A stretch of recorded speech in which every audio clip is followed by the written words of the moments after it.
Hey, this is Plasma Jackal here, and this is sort of a review slash rant on the differences between War for Cybertron and Transformers Exodus. Okay, I guess let's just start with origin stories. In particular, let's start with Megatron. Megatron, in the game, we don't really get to see or hear anything about his origins per se, but you already know he has an army and he's taken over Cybertron.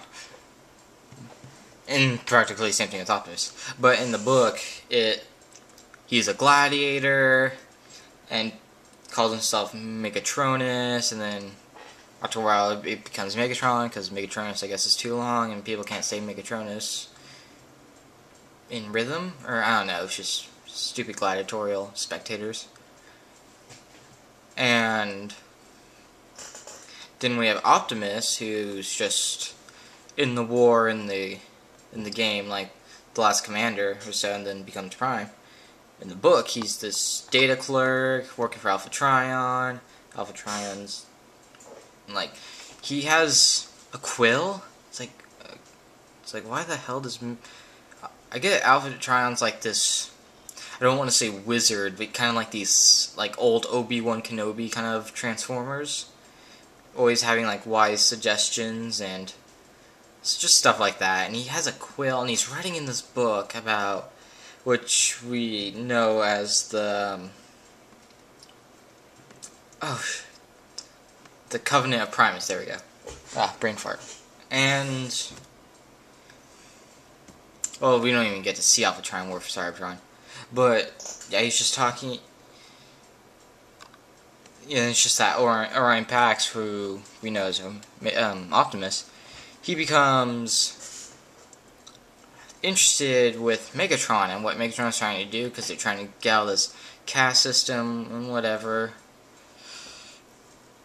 But just to skip a bunch of stuff, there's a part where, spoiler alert if you haven't read the book yet, or are not interested in the book, this will be a basic summary. Megatron, both Orion and Megatron, are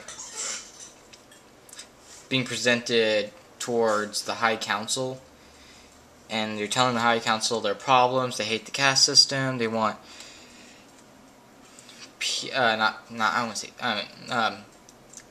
freedom to pursue whatever they want. I forget what it's called, but something to that extent. And Megatron's just like yelling at him. He's barking at the High Council, making subtle remarks, and then while Orion is like trying to be very charismatic about it, explaining stuff and trying to break under the pressure, like Megatron's just like roaring at everyone. And also due to freaking Alpha Trion, he's like, oh, I think Orion's the next Prime and whatever. So in the end, Optimus becomes Optimus Prime, or Orion Pax becomes Optimus Prime. And Megatron's like, what the hell? He's like, I thought we were together. And Prime's like, oh, we are. And it's like, no, you betrayed me, and now you're gonna lead, and but Megatron wanted to lead, and it's just whatever. I like it. I mean, yeah. But I just want to say the discrepancies. Also, actually, I just want to talk about the ending. No, let's go to discrepancies first. One discrepancy is that Trypticon in the game is, well, we don't see it, but he is not a triple changer. He's like this orbital platform station gun, while in the book he's orbital's flat station with gun, but plus he can turn into the Nemesis, which is cool. But I just think with all the differences with the book to G1, I don't know, it just seems like Transformers Exodus was creating a different continuity than what War for Cybertron was building on G1. And then Exodus just seems like it was making its own continuity altogether.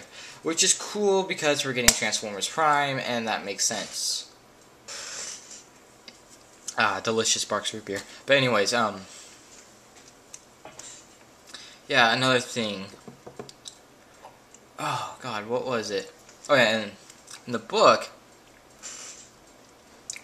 it seems like Starscream joins the Decepticons, like, that doesn't, like, really join, but, like, he, like, works for them, kind of bounty hunter-ish, like, kind of like Lockdown, like, you know he's bad, but he's not, like, fully bad, and he kind of helps Optimus out, like, to falter Megatron, because obviously Starscream wants to join. But in the game, Starscream's this neutral commander of the space station that holds Dark Energon, and that's just one discrepancy. So what I'm trying to say is that it's just leading me to the fact that Exodus over here is creating a different continuity than what Hasbro or other people may have said it belongs to. So, because the way I see it, this is not part of G1. This is part of, I think, Transformers Prime. When we see that will confirm it. But War for Cybertron seems to be really catering to G1 and what G1 has built and everything. So I just want to give that opinion. And so you have like any discrepancies, like the book is building some continuity, some different continuity. So do not include this book with G1 because it has nothing to do with it. It has similarities. Like there's a part in the Nemesis when Trypticon turns into the Nemesis, and he talks, and the book talks about all the Decepticons that are getting onto the Nemesis, and it says Lugnut. Lugnut is getting on the Nemesis. I was like, what the hell? When is Lugnut part of G1? And that's what leads me to believe it's part of a whole new continuity. And also, Blackout is in this continuity. And I thought that was really cool. Seems like they're kind of borrowing from animated and movie. But I like Blackout. Blackout, no matter what continuity he's in, the helicopter. I think there was a Blackout Jeep. I don't know. But anyway, the Blackout, the helicopter from the movie and from animated, he's always a great character, no matter how much time he doesn't have or whatever. He's a great character, and he usually has great toys, but that's beside the fact. So hopefully when we see Prime that it will build off Exodus and not War for Cybertron, because War for Cybertron is totally catering to G1, and it seems like a backstab to High Moon Studios that was specifically building this for G1, and then Hasbro saying, nope, this is going to be part of this new continuity called Prime. It's kind of like, what the hell? And yeah, leads me to another thing. I like how in Exodus that there were minicons everywhere, and I love minicons. Minicons are so cool. That's why I like Power Core Combiners. But minicons are just awesome in general. So there were minicons everywhere apparently in Exodus, which is awesome. And everyone had not everyone, but there were a lot of minicons. And it talks about Soundwave.